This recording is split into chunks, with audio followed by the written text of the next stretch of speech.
औज़ुबिल्लाहिमिनश्शैतानिर्रजीम बिस्मिल्लाहिर्रहमानिर्रहीम। Lawyers TV Lord's के platform पर तमाम दोस्तों को खुश आमदीद। आज का जो हमारा टॉपिक है ये भी एक सुप्रीम कोर्ट की जजमेंट के हवाले से है, जो कि बड़ी इंपॉर्टेंट जजमेंट है। और ये आई है अमानत में खयानत की जो FIR दर्ज होती थी उसके हवाले से। ये सुप्रीम कोर्ट ने जजमेंट दी है कि अगर आपका मामला कर्ज का लेन देन है, मतलब उधार आपने किसी से रकम ली है या किसी की रकम देनी है, या इसके अलावा कोई कारोबारी मामला है, कारोबार के आपस में बिजनेस के कोई तनाजा पैदा होता है, या सरमायाकारी का मामला है, किसी को आप बिजनेस करने के लिए या सरमायाकारी करने के लिए पेमेंट देते हैं, तो इस पर सुप्रीम कोर्ट ने अपना यह व्यू दिया है कि इस पर अब 406 PPC सेक्शन जो अमानत में खयानत का होता था, अक्सर इस पर पुलिस ये दर्ज कर देती थी। तो अब सुप्रीम कोर्ट ने इसको बिल्कुल ऐसे जुर्म को ममनुआ करार दिया है जिसमें इंटरेस्टमेंट ना हो, जिसमें क्रिमिनल ब्रीच ऑफ ट्रस्ट ना हो, जिसमें खास तौर पर ये क्लियरली ना हो। अक्सर FIR में ये देखा जाता था कि सिर्फ ये अल्फाज शामिल कर दिए जाते थे आखिर में कि ये अमानतन दी गई रकम वापस नहीं की जा रही, तो इसी एक जुमले पर उसका ऑफेंस बना दिया जाता था। हालांकि सुप्रीम कोर्ट ने करार दिया कि ये ऑफेंस नहीं है, बल्कि अगर कोई ऐसा मामला पेश आता है, सरमायाकारी के नतीजे में कोई तनाजा पैदा होता है, या कर्ज के हवाले से कोई तनाजा पैदा होता है, या इसके अलावा अगर आपके बिजनेस के अंदर कोई मामला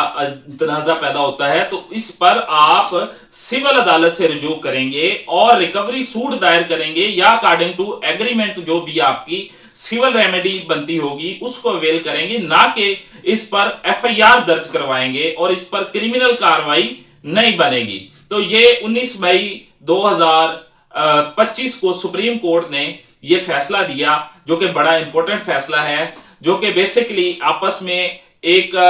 दोनों बिजनेसमैन थे और उनका तनाजा पैदा हुआ, और ये पुलिस ने उस पर 406 PPC सेक्शन के तहत FIR दर्ज कर दी, और ये मामला निचली अदालतों से होता होता सुप्रीम कोर्ट तक पहुंच गया। और सुप्रीम कोर्ट ने जब ये मामला देखा तो सुप्रीम कोर्ट ने अपने फैसले में 3-4 पॉइंट्स क्लियर किए कि कर्ज के हवाले से अगर कोई तनाजा पैदा होता है, या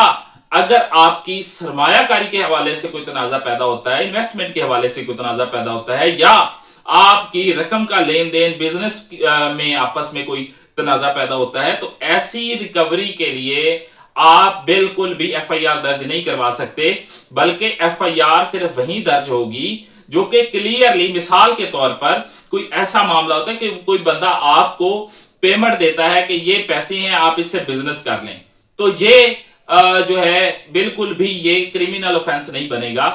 अगर आपको कोई कहता है कि ये मेरी रकम है, आप संभाल के रख लें, मैं इतने दिनों बाद आपसे वापस ले लूंगा, या कोई और चीज देता है कि ये मेरी अमानत है, आप इसको संभाल के रख लें, मैं आपसे वापस ले लूंगा एज इट इज, अगर वो आपको एज इट इज वापस नहीं देता, या उसको जिस तरह मिस यूज कोई करता है आपकी अमानत दी हुई चीज को, तो फिर उस पर FIR दर्ज होगी। अदरवाइज बिजनेस के मामलात, कारोबारी मामलात को, सरमायाकारी तनाजात को, या उधार के जो रकम का लेन देन, उधार का मामला होता है, इस पर बिल्कुल भी 406 PPC सेक्शन अट्रैक्ट नहीं होगा, उस पर क्रिमिनल कार्रवाई नहीं होगी। यह सुप्रीम कोर्ट ने अपने लेटेस्ट फैसले में करार दिया है और लैंडमार्क जजमेंट दी है, और ये तीनों बातों को क्लियर कर दिया है कि अगर डायरेक्टली क्लियरली पूरे कंटेंट ऑफ स्टोरी से ये बिल्कुल अगर अमानत का मामला नहीं होता, तो बाकी जो दीगर मामलात होते हैं उनको जो कन्वर्ट कर दिया जाता है फौजदारी में, ये बिल्कुल अब ऐसा नहीं होगा।